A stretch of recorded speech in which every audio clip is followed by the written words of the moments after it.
Thank you for everyone for being here. This event is organized as part of City Scripts, which is a series of monthly interactions where we celebrate writing that looks at the city through like a myriad of lenses. And we look at how contemporary narratives foreground our present concerns of living in the urban context. And these monthly events culminate in an annual festival that's usually hosted in May. We host City Scripts. It's jointly hosted by the Word Lab and the IHS Library, which is a public reference library. So you can check out our collections. There are flyers on the desk behind you. And we're open from Monday to Saturday. Today we have Anjum Hasan and Roshan Ali here to discuss Anjum's latest novel, History's Angel. And the book is also available for purchase behind you. And Anjum will obviously graciously sign copies so you can bug her later. So Anjum Hasan is a poet, novelist, short story writer, critic, and editor. She's the author of 5 works of fiction, the most recent being the just published History's Angel, all of which have received critical acclaim. Roshan Ali, who's the moderator for this evening, is a father, writer, and web developer. His debut novel, Ib's Endless Search for Satisfaction, was shortlisted for the JCB Prize and the Shakti Bhatt Prize. He hates writing bios because they're always too short, but thank you for sending us this one. He has a newsletter called The Ration Card, which he hopes many of you will subscribe to. And over to you too. Thanks for being here on a Friday evening in Bangalore. I know it's no minor undertaking. I just came from Whitefield. It took me 2.5 hours. And I'm not exaggerating. I usually do, but today I'm not. Anyone else here come from the outer rim areas?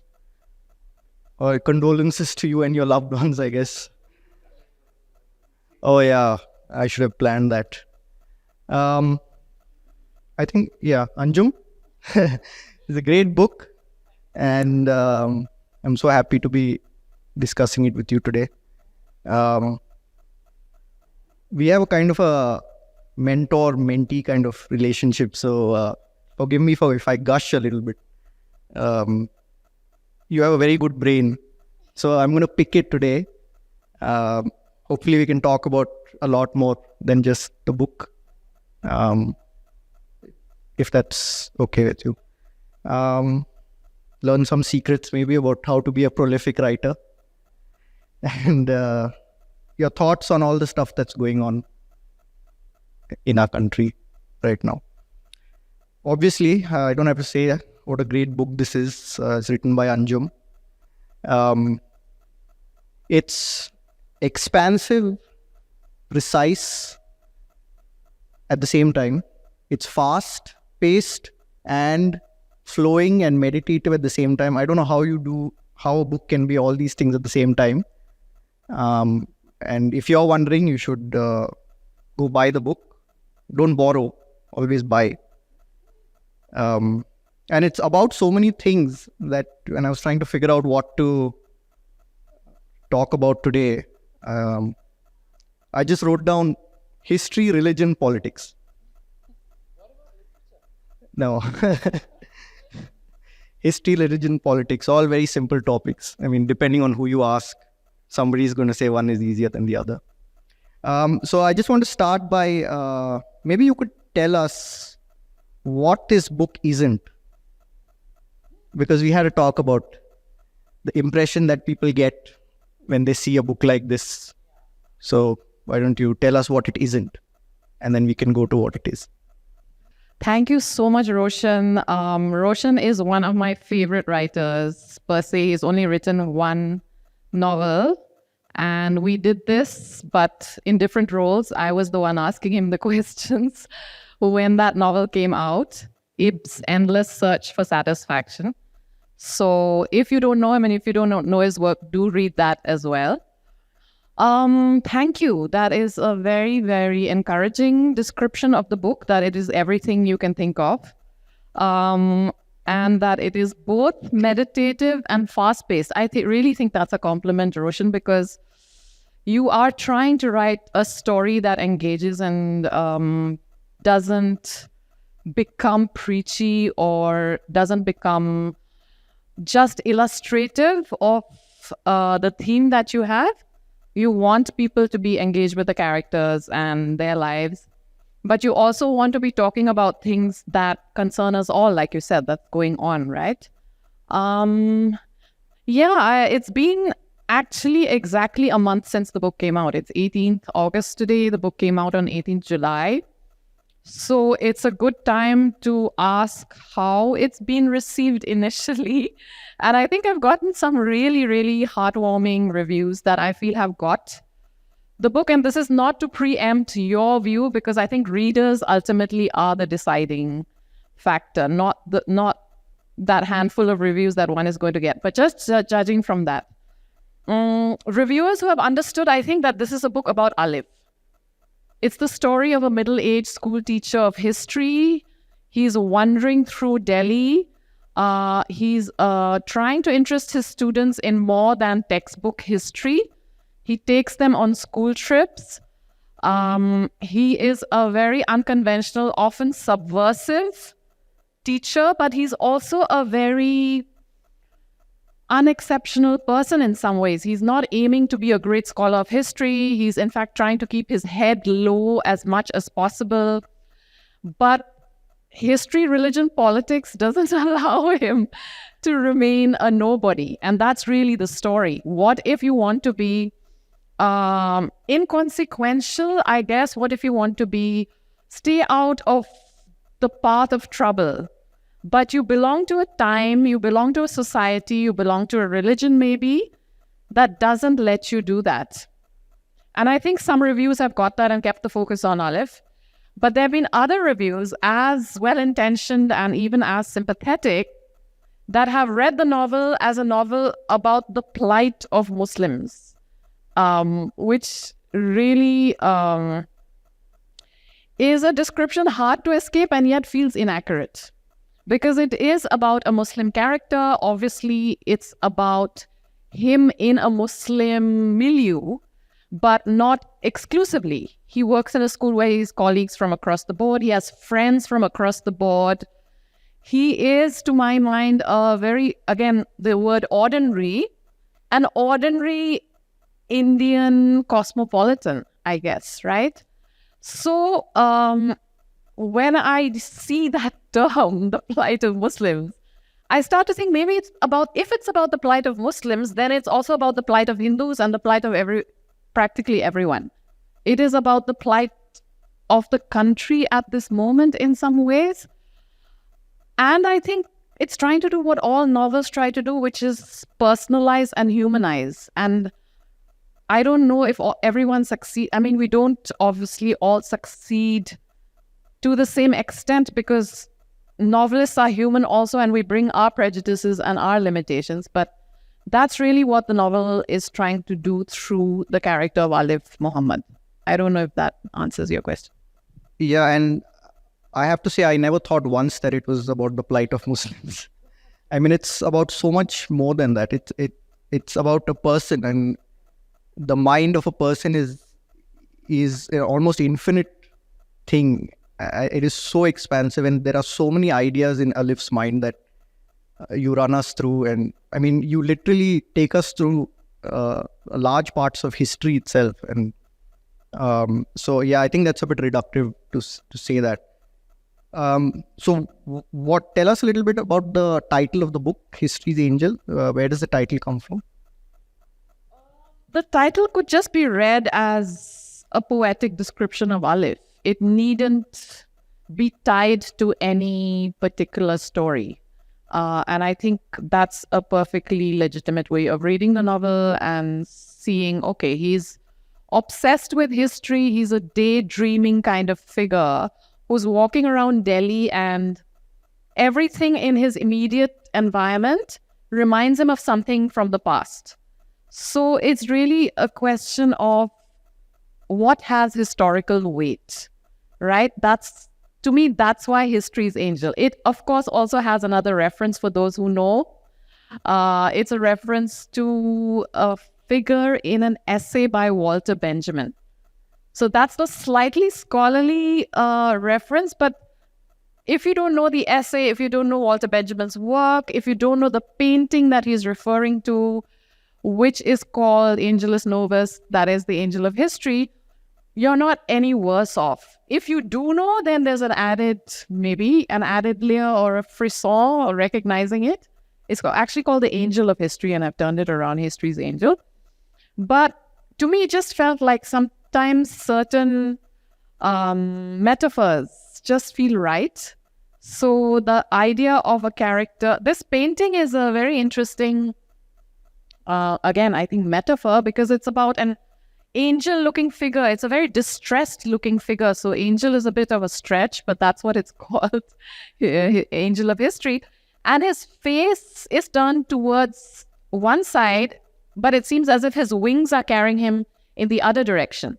So it's as if his yearning is for the past, but his wings are propelling him into the future. And I thought that's what Alif is, because all around him is 21st century Delhi, ambitions very much to do with career, making money, advancing materially, feeling that one has made a mark somehow in the sort of hierarchies that we take for granted in middle class society. So that is the world that surrounds him, and he's not staging any very, very radical challenges to that. He's not an all-out subversive. He's a very low-key subversive, but he is history's angel. He is somebody who asks, what significance does the past have if this is the world that I live in? That's the question. Talking about history, there's a nice quote by Nietzsche that you've used in the book. We need history, but not the way a spoiled loafer in the garden of knowledge needs it. Who is this spoiled loafer, do you think, in the context of contemporary India and the novel? Who is this?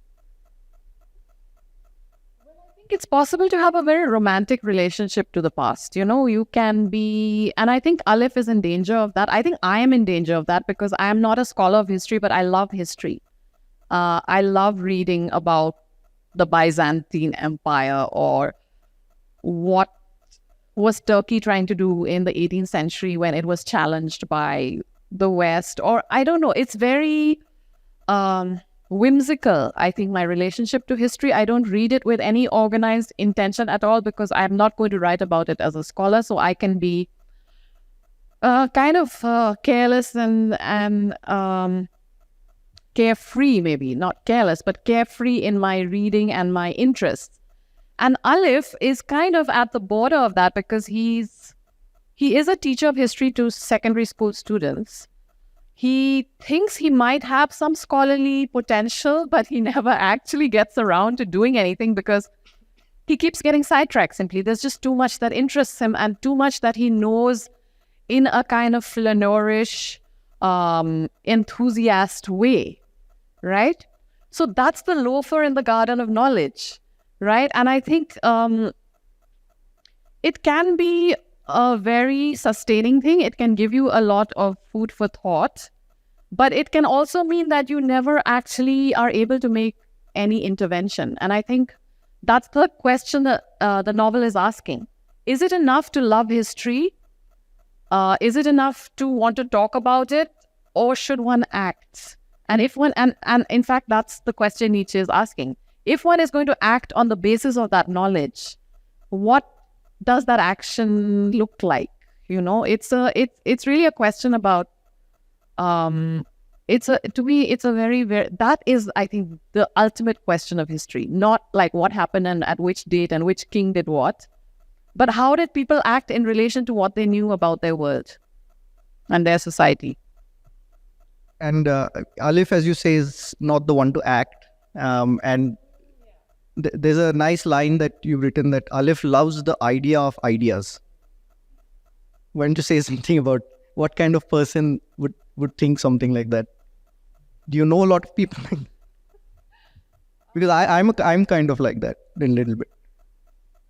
Just love a lot of ideas, and we kind of loaf around in the vast library of knowledge that humanity has produced. We don't really do anything with it. And what would it mean to do something, right? That's also a question. What would action mean in an inactive age, I guess? Because I think Alif is surrounded by people who do want to do something. And in different ways. He has a friend who is a very progressive figure, a colleague, and she feels that politically, if there are challenges and things are not going the way they should, it's not enough to just say that, you feel bad or you sympathize. So this feeling of, can we intervene directly? Should we take to the streets? Should we protest? So that's one kind of intervention, I think, right? However effective or ineffective, which Alif doesn't see the point of, right? The other kind of intervention, I think, is simply to turn a blind eye. To feel that, as his friend Ganesh does, whenever they talk about history, that fine, it's all very well, but how does it matter to what I want right now?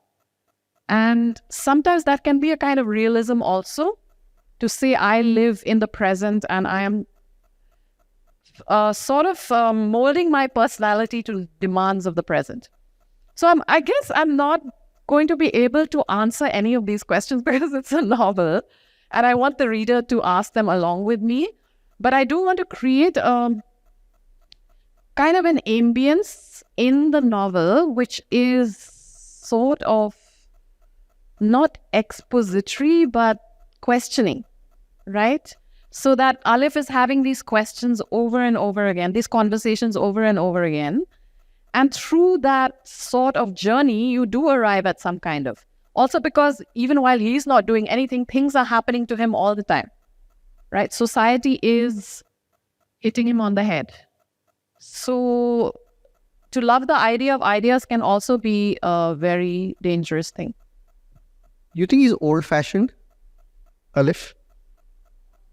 Is he looking back at history, harking back to the good old days and feeling like everything is become a dump now and it used to be better than it was?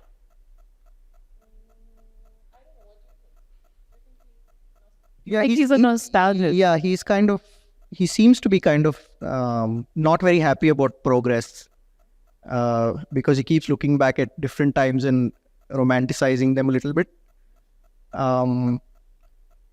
And maybe that's so. And there's two people that he really gets along well with in the book, and that's Ganesh, his friend, and Mrs. Molloy, the teacher. Why do you think he gets along so well with these two in particular, and not say the principal of the school, Mrs. Rawat? Talk a little bit about the contrast between Mrs. Molloy and Mrs. Rawat. Yeah, I mean, I think he is, to answer your first question, Alif is certainly thinking a great deal about the contrast between even Delhi's not very ancient past, but relatively recent modern past, and the Delhi of today, right? So, and of course, there are ways in which the past was not necessarily better, but ways in which it was. For instance, the Mughal fascination with beauty, right? Which is manifested in a particular kind of architecture. And that's also going back to Sultanate Delhi and its architecture. He can see that I don't think he's a nostalgist entirely because he sees, in fact, he quotes a philosopher early on in the novel to say that every document of civilization is also a document of barbarism. Right? So I think he's too aware to just say everything in the past was good.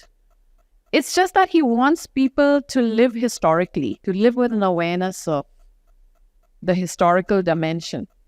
And there's a point when he is having this conversation with Ganesh, this friend of his, and Ganesh is going through a hard time in his marriage, and he wishes that there was a justice system that somehow was more regal, like the Mughals.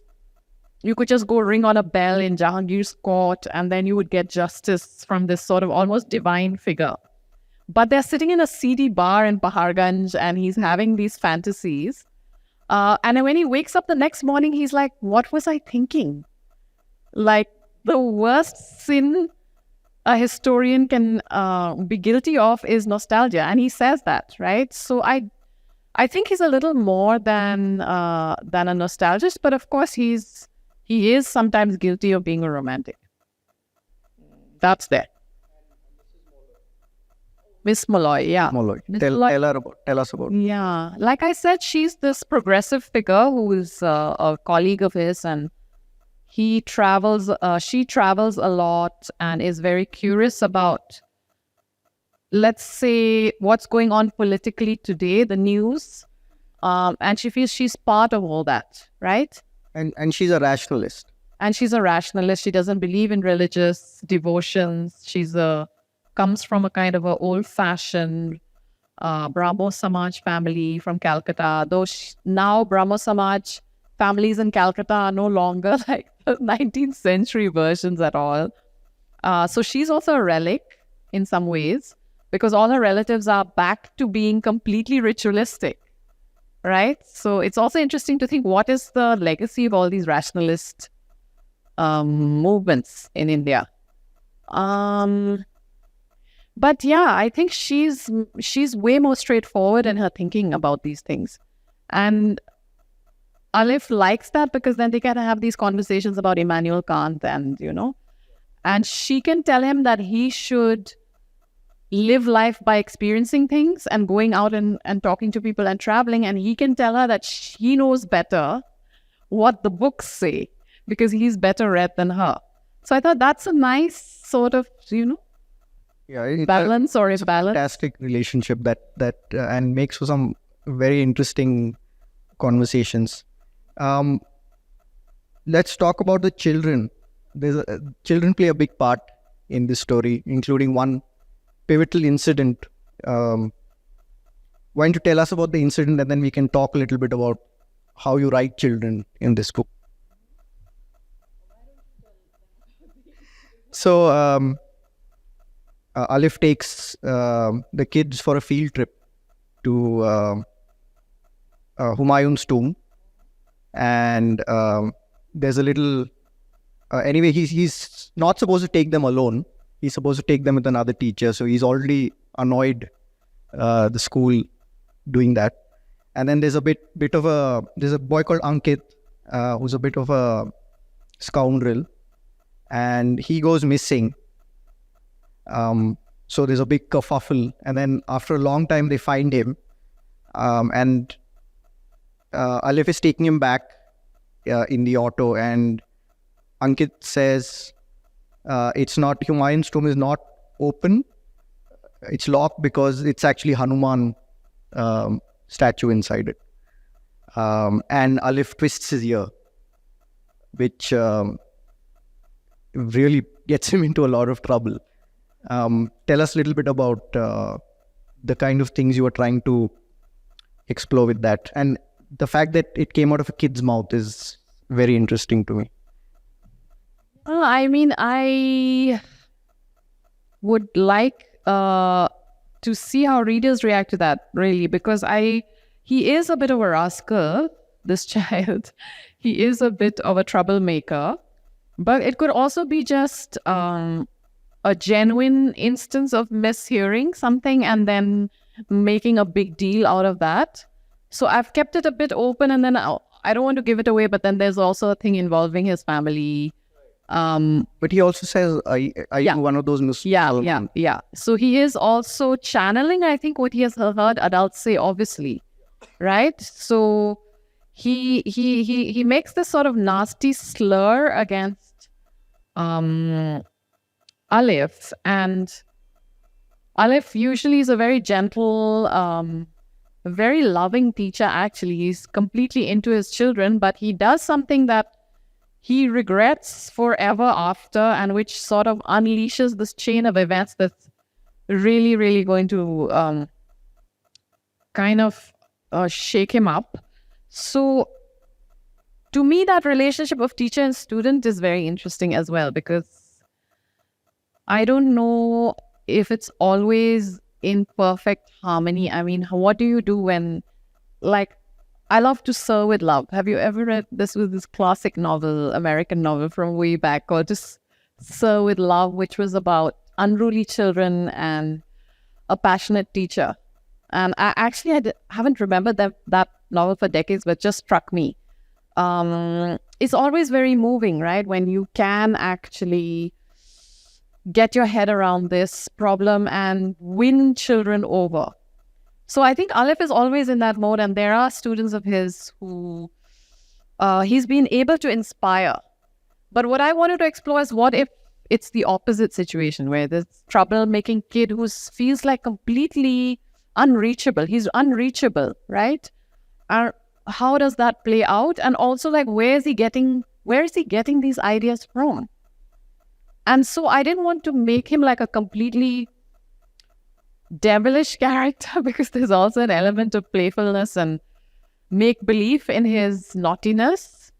So I just wanted to bring all these things together and see what it feels like. Yeah, I mean, I think that's why it's brilliant that you had those words coming out of a child's mouth, because it's almost like if it was an adult, then you would be like, oh, what a bigot, and then it comes out of a child and you're like, you try to look at the circumstances, and I mean, it's almost like it's not his fault because he's a child.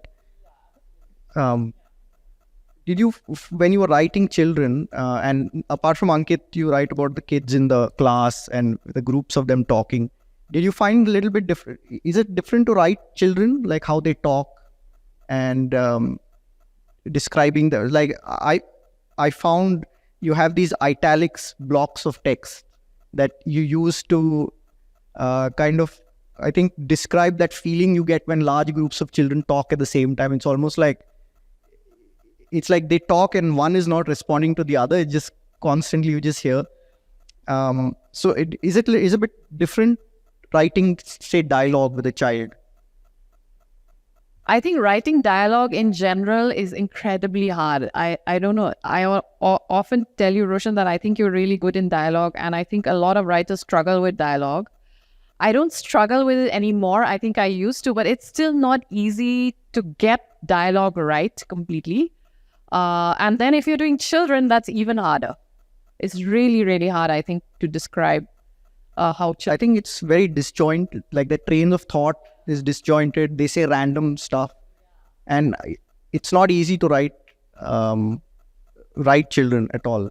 But I think you did it really well. Like, I love those blocks of text because you immediately you're transported into a situation where if you've ever been in a crowd of kids, you know what it's like.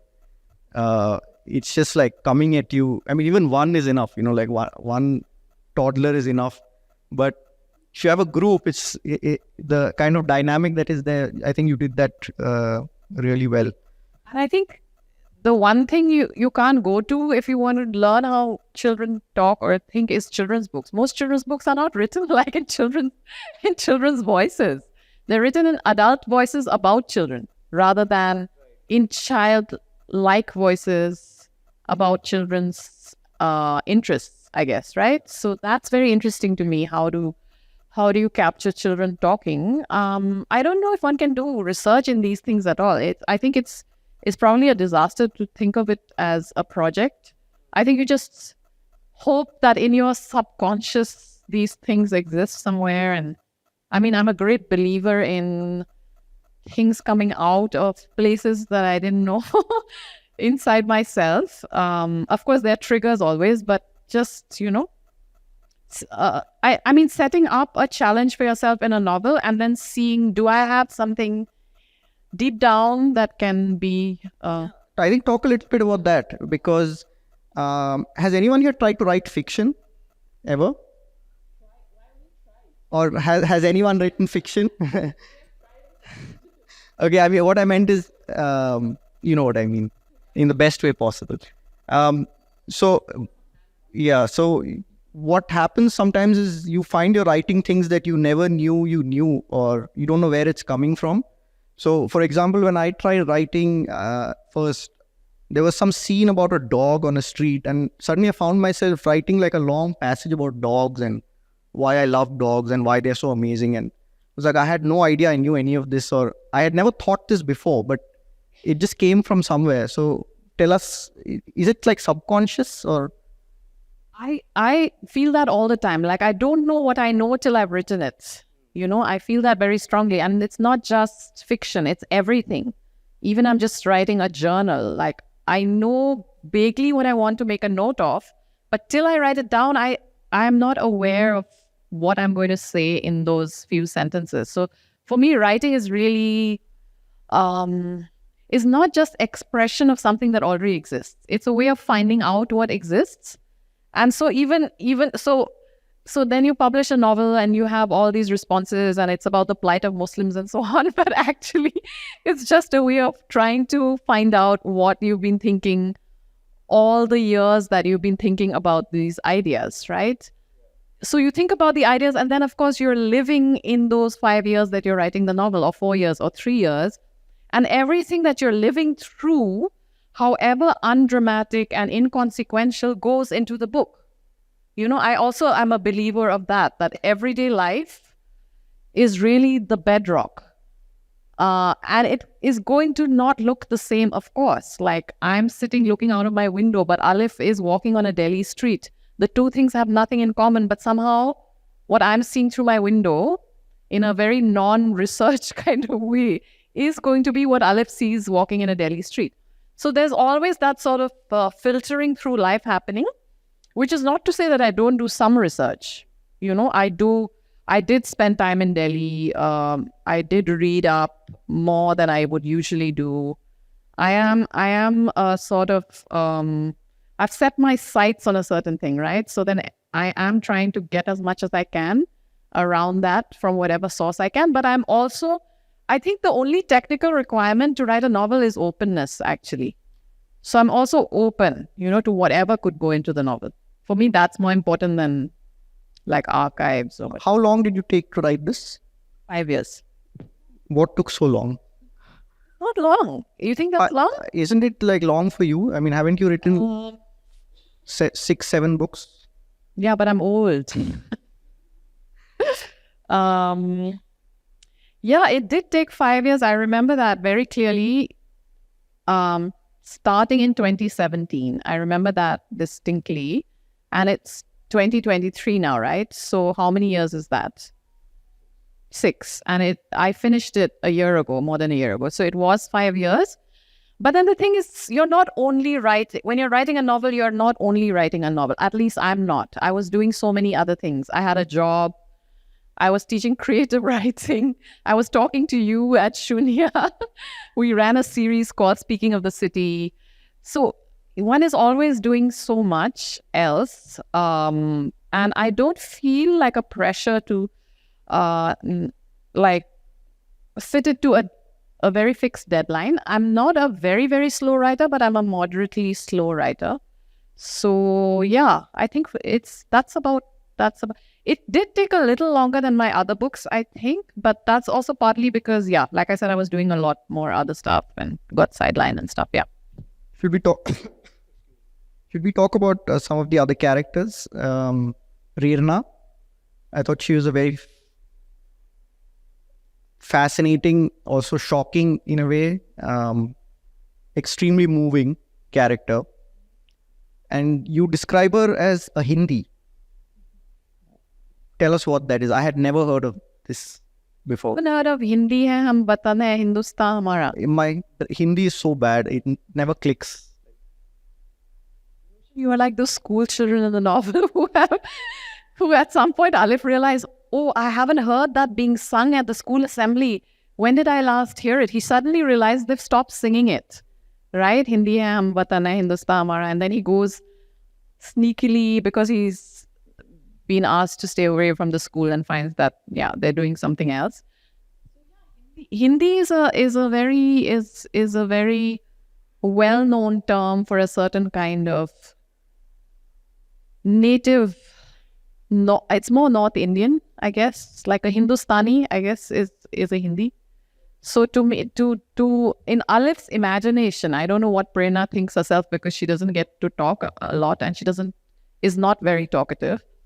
But this is a former friend of Alif's who he meets after a long time, and he knew her as a very young person and meets her after like 2 decades, and she's transformed, right? She's become this poised, very, very thoughtful, almost melancholy woman.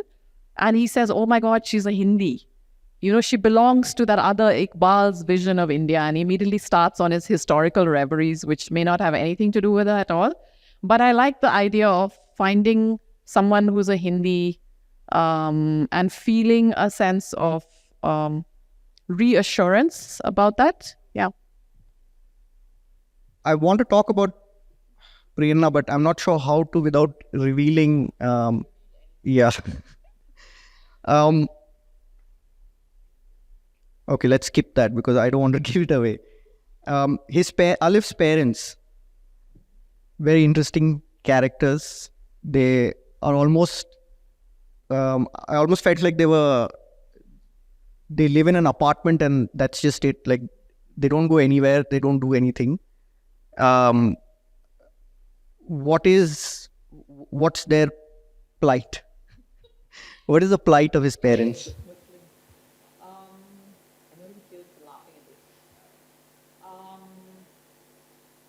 Tell us about the father. There's a TV. Tell us about that TV. I thought that was really interesting.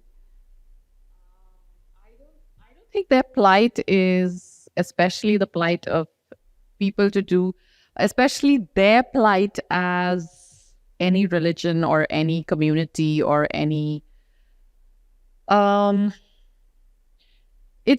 guess it is and it isn't. Maybe that's the best way of putting it, because we are all representatives of something, right? But at the same time, we also have very, very individual personalities. So to me, it's always the play between that. How does personality trump larger identities, which are always being foisted on us? And how are sometimes those larger identities what we take over and ascribe to ourselves, so that we start to believe that that's all that we are. I think to me, that's the most interesting play in writing fiction. That somebody can say, I'm not that person being talked about in that TV debate, right? There are constantly all these TV debates happening on the latest atrocity and what is to be done. And of course, that's threatening, but they also try to resist that sense of being victims, right? Constantly. Simply because, again, not through any extraordinary moves, but simply because everyday life, to me, is a stronger force, and everyday life makes us ordinary people. It doesn't make us representatives of any religion or any. So I guess what I'm saying is also I'm more interested in culture than in religion, right? Milieu, culture, everyday life. All of these things seem a more interesting mix than just to say that you are from this religion and how are you feeling. And I think the language of politics goes so much towards that it becomes hard to then recover a sort of a inwardness for these characters. And they do have an inwardness. And I think the novel is the only form that can do that. I don't know what you think. The novel is the only form that can make people both less and more than their political or their ethnic or their religious identities. I don't know what you think, because your novel and your writing also tends to be about very individual characters, right? Individualized characters. Yeah, it's all about the character for me. Style and character. Speaking about culture, I think that this is a good time to speak about religion. So Alif he's like a cultural Muslim. He doesn't really subscribe to Islam. And the other extreme is their help, the boy that his parents brought up as part of their family almost, Ahmad. And he is the other extreme, where he's been indoctrinated with almost the Salafi, the Saudi version of Islam. And he wants to go to Mecca on that, and he doesn't like his wife having a lot of freedom and all. At the same time, his parents, as you describe them, steadfast humanists, all part of one family. So what's going on over here? Like, it's culture trumping religion, right? It's culture that is changing the religion that you believe in? They're in debate, if not in outright conflict, the two ideas. I think there's a bit of both in both factions, right? You can never be completely outside your culture. There's no way you can. But I think there are times when you feel like you want to subscribe to something larger than the messiness of the culture, which always has, I think sometimes it doesn't feel solid enough or convincing enough. And so you feel, okay, there has to be a larger idea. To me, that's a sign of degeneration, though. You know, any orthodoxy, to me, is a sign of degeneration. And I mean, I think Islam in the early days was a fascinatingly different thing, because in that era, it was Christianity that was the orthodoxy, right? And Judaism. So it was a very subversive thing when it started. And I write about this in the novel. Alif thinks about how did Islamic regimes conquer so much of the world at such great speed. It's just incredible when you think about it. The speed at which Islam developed from the 8th century to the 12th around about is just an incredible story of cultural and religious, of course, conquest. And how did that happen? It must have been a very attractive thing to a lot of people, despite being very clear about its principles. So actually, Alif is just thinking through I think for some people that might seem like too much history, but it's also, of course, woven in with people telling him to shut up or like other things happening that take it away. But there are points at which Alif is thinking through, to me, the history of Islam, right? In a scattered way, but I think in a very committed way. This really interests him.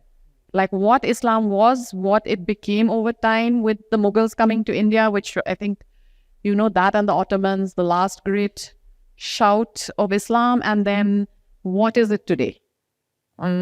So it's not only like cultural versus politics, but also, history. So like history, what did you say? History, religion, politics, and culture. I managed to summarize the book in 3 words. Talking about let's talk about literature. That would be nice. How do you navigate this space of English and Indian English, and also characters speaking in not English? Because there are characters who you're writing them as if they speak English, but they're not speaking English. Do it really well. And there was one line which I found really accurate and funny. Till then, I request you to please don't come to school. It's just so perfect. I mean, we know so many people who speak like that. How do you navigate this? I mean, you juggle it so well. You struggle with it a little bit? Like, do you struggle writing in English the characters that you imagine are not speaking in English? I think if I knew more Hindi, Urdu, I would be struggling. Now I know very little. I know some of it. I hear it, but it's not intrusion. It's like I'm not perfectly bilingual. It's like really weighed heavily in favor of English. So I think that makes it easier for me to do the English, because then the Hindi, the Urdu, and that's really the landscape here, becomes a sort of other soundtrack which is in the background. And I have little bits of Urdu poetry there, very little, which I then try and translate myself. So I don't think there's any good answer. I mean, if we write in English, we are translating people who are talking in not English, and it's absurd, actually. I don't think in any other culture it's done to this extent, right? We are such a multilingual culture that any especially if you're writing in English, you are inevitably writing, unless it's very, very specific to an only English milieu, you are writing about other languages being spoken. And I haven't found a perfect way to do it. The only perfect way to do it would be to write a multilingual novel, which to my mind nobody has done, right? So you play with the English to create different registers. And I think people here do speak in different registers. Ahmed, the help, speaks in a very different English from Miss Molloy. And Ganesh is like, dude, bro, like, So it's different. Ankit is in an English medium school. When they go and meet his family, they're not speaking in English. They're speaking in a very refined Hindi, which I have to make into English. So it's fun. I think it's really nicely challenging in a way that is fun, but it needn't satisfy. I mean, people who know the languages better may feel that it could be different, I guess. I think you've balanced this, the character speaking in English in an Indian English kind of way, translating it to the kind of English that we speak. I think you've done that because sometimes it can become a little bit caricature-like if you write it perfectly. Like I struggled with this in my book a little bit with the Malayali teacher. If you write the English exactly like how somebody who speaks extremely Mallu English speaks, it's almost like it sounds funny even though you're not trying to make it funny. And he's saying something really serious, like he's saying something about death and things. But it sounds funny. I didn't want to. So I struggled with that. Like, how do I... he's speaking like a Mallu. No. He's speaking English, but in a way that a typical Mallu would speak, who doesn't know a lot of English. Exactly. Yeah. When you write it, it sounds funny. Yeah. And I really struggled with that. And I think I read somebody saying that it sounds a bit caricature-like. Yeah. But I think you did it. And actually, this line was one of the few that I could find that just like gave you a hint of that, which is really nice. So many Englishes in India. Even if you don't go into the Indian languages, look at the lives of just English forget India, in Bangalore. There's so many registers of English. I mean, I think it's a writer's, like, really, one could spend one whole life just, trying to do justice to the different registers in which we speak. It's not, it's something that I don't think we've done enough. Okay. I just want to end with one question. As a novelist, what are you trying to do? Like, I mean, because I asked myself this, you ask me? No, I mean, like, give me a theory, like, explain it. Because I sometimes struggle, like, I'm like, what am I doing? I don't know. It's feels like a completely irrelevant, minor, and often wasted effort to write a novel. Like, exactly, what am I doing? It has no benefit to anyone. It is so unutilitarian, right? Writing a novel, and it takes so much time. It really is ridiculous. Can I just say that firstly, it's not. But I saw this interview with Martin Amis, who one of my favorite writers who just passed away, that he was saying that he was working on a book and then 9/11 happened. And it felt like what he was saying, he said, it felt like a squeak. A lot of writers felt that after 9/11. Zadie Smith wrote an essay responding to James Wood, which said, right now we're just cowering and scared and sitting in our pajamas in front of our laptops, pretending to be important, pretending that what we write makes any difference. And I think as a novelist, you feel that every day. I mean, I think there are things you could do where you can pretend that you don't feel. I mean, it's easier to feel, okay, pretend is a strong word, but there just feels like or even teaching, I think, like Alif. I think I admire him for teaching rather than writing in a way. There's just things that feel like there's an immediate response. Writing novels is so much more self-indulgent. And it's so much more subjective. You really don't know what effect it's going to have, if any at all. But I guess the justification is that we need things in any culture for it to be able to breathe that are not perfectly functional and don't produce immediate results. Yeah. I think it really also depends on what kind of culture do we live in. I mean, why did the Mughals create tombs that look like palaces? Like Humayun's tomb, with which the novel starts. It's a tomb. It should look like a box, right? In a more functional society, a tomb would be nothing. Here, a tomb looks like the greatest palace on earth. So it really depends on our ideas of beauty and functionalism and what is worth spending time on, right? In that era, it was worth spending lakhs of rupees and hundreds of workmen to create something that would last for centuries, but is only a tomb. So, I think it depends on it. Again, it's a historical question. Our standards for what is worth doing and worth appreciating is a very historically conditioned thing. I think the best description I've heard of literature was from James Joyce, who said it's the eternal affirmation of the human spirit. Is that good? Is that a good line to end on? That's a great line to end on, I think. Yeah. Even if, as Martin Amis said, so since you brought that up, maybe he should have the last word. Because I don't know if you've read The Information. Does everyone know Martin Amis? We're talking, yeah, of course. The British novelist who died recently and was this great comic inventor, pioneer. Comic stylist. But he has a hilarious novel called The Information, which is about two writers. And one of them is writing a book which is called The History of Increasing Humiliation. And it's about how literary heroes through the ages have become more and more nobodies, till the point where you come to this character who's an absolute wipeout, right?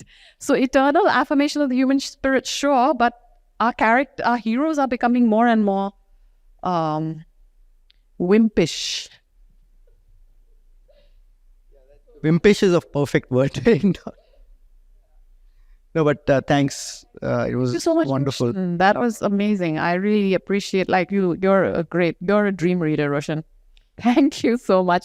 Thank you for listening. And if you have any questions, we can take them. I'll pass the mic to anyone who has it. I have a comment mixed up with some question, if that's okay. It's also a response to what Roshan was talking about, why you write literature, and I teach here at IHS, and I use short fiction in class very often because I think, and this is also a question, do you think literature allows you to capture emotion that nothing else can? Like history is about people but without the emotion. And so I teach urban health and gender, and very often I found that when we use fiction in the classroom, it's sort of students are able to emote better with the piece than telling them data says this and this happened in the past and this is where we are today. But when you show that to them in the context of real people who are human, even if it's fiction, because fiction in some sense is such a reflection of reality, like Rohinton Mistri's Fine Balance, I've used a piece from there to talk about housing, and it definitely does, I think, jar them a little bit more than just looking at numbers and statistics.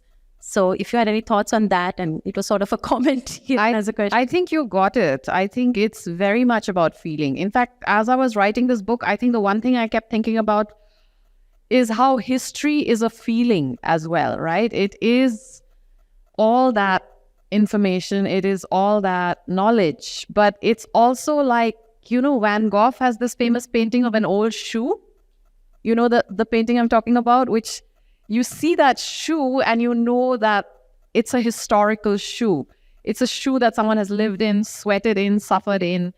And so I think, to me, a novel or a work of art can do that.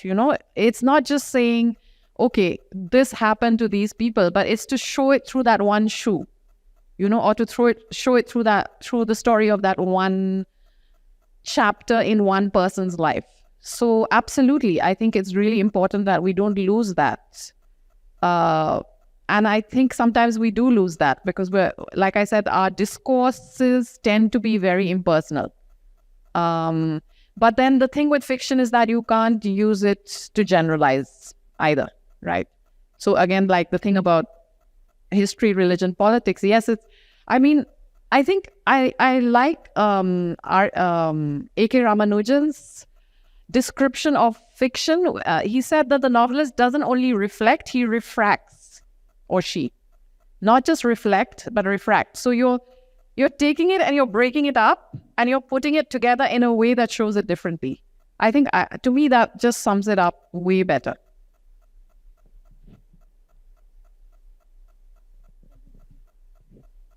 I look forward to reading this novel, but I'm a fan of your other works. And one of the things that's really struck me about your writing is that even when you're writing about something serious or weighty, you have this somewhat wry humor underlying, which makes it fun to read, even as you're reading about things that might be a bit challenging. And I really admire that, would you call that, like your ability to characterize both plot lines and people in that way. And so I'm wondering, is that something that you work on to create characters or to tell stories in that way? And are you keeping a reader in mind when you are writing? What kind of reader are you keeping in mind when you write? I think style is really something that comes from instinct. It's really hard. I think if you start trying to do it, then it dies. So it really is, again, something that comes from the unconscious in a way. It's just how it comes out. But a very major part of how you have developed that is obviously what you have read, right? It's all in there churning. And I think I'm drawn to writers who are ironic, comic, wry. To me, the greatest novelists are that. I mean, even very serious novelists like Chekhov didn't really write novels, but serious writers of fiction like Chekhov will have that quality of the lightness, even in the most serious subjects. And of course, someone like R.K. Narayan or writers in the Indian tradition who have channeled that, I think I'm very influenced by that whole thing. So while I'm not imitating, I don't think I am.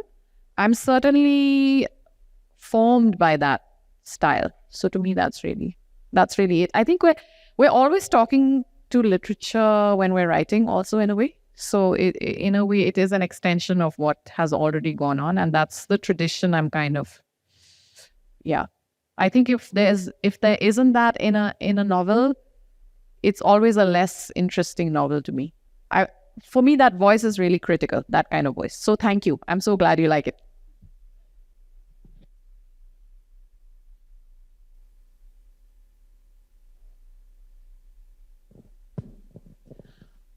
Thank you, Anjum. I did read the novel, and I wanted to say that I found Alif a very appealing character precisely because he is so gentle, and he does see the world in a quite nuanced way, and he's trying to survive in a society that is increasingly strident, increasingly polarized, and it's difficult for him to survive. And the fact that his wife, his son, even his friend Ganesh, everybody's caught up in this race to become rich, or at least that material ambition that he doesn't have. He can still love those people. He can still treasure them. It doesn't feel like he is completely alienated from them. And so underneath it all, I felt like the novel was yearning for a society that's less strident and less polarized and more gentle. Yes, wouldn't that be the ideal, I think? But I think as long as we can write novels, we're okay. As long as there is the space, there may not always be the space to write about those kind of feelings. And the space, however small, for people to read that and respond with recognition, to me, that's enough. However small that bandwidth is, I don't think it's going to change anything in terms of like making people more thoughtful if they're not. But I think that this whole thing of recognizing yourself or recognizing something in a novel that feels valuable, that's to me the best possible achievement. I don't know if one can do better than that. So I'm glad you felt that way, I think. Since we're talking about writing and writing styles and so on, So your previous novels, the main characters have been female characters, and here they are male characters. So my question is, number one is that was that a deliberate choice, and number two is that how difficult or how easy it is to write for the opposite sex, because we tend to kind of what is their lingo and what is their thought process, because I definitely struggle to write when I write from the perspective of females character. Every time I feel that doubt, I just think of Flaubert and Madame Bovary, and Flaubert saying, "I am Madame Bovary." So I think, as a novelist, you don't really have a gender. Okay, that's a very extreme thing to say and a very dangerous thing to say, but it is, you have to be allow yourself certain liberties if you're going to write fiction. You can't just write about characters who are limited to your range of experiences, and that includes gender, right? And of course, you're going to get things wrong. But then you can get things wrong writing about a woman. You can get things wrong writing about somebody who is exactly like you in all respects, but doesn't come across as convincing to the reader. So I think it's important to challenge yourself. That's why I wrote it from the point of view of a man. And then the test is really whether the reader buys it, whether the reader buys the idea of Aleph. Because in a way, even gender is a narrative, right? So while being a very visceral thing, it is also the stories that we tell ourselves and the experiences that we put in certain kinds of words. So I think for me, I never thought about it as a limitation. To me, it was fun to try and do a man. And I don't know if I would think of it as opposite. More and more, I'm feeling like gender is a spectrum.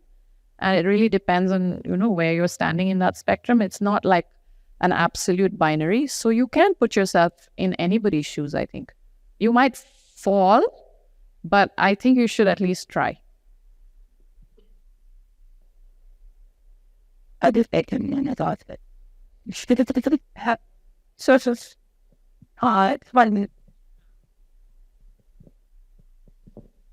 In the acknowledgements, you say, "I wonder what my father would make of the book." Can you speculate?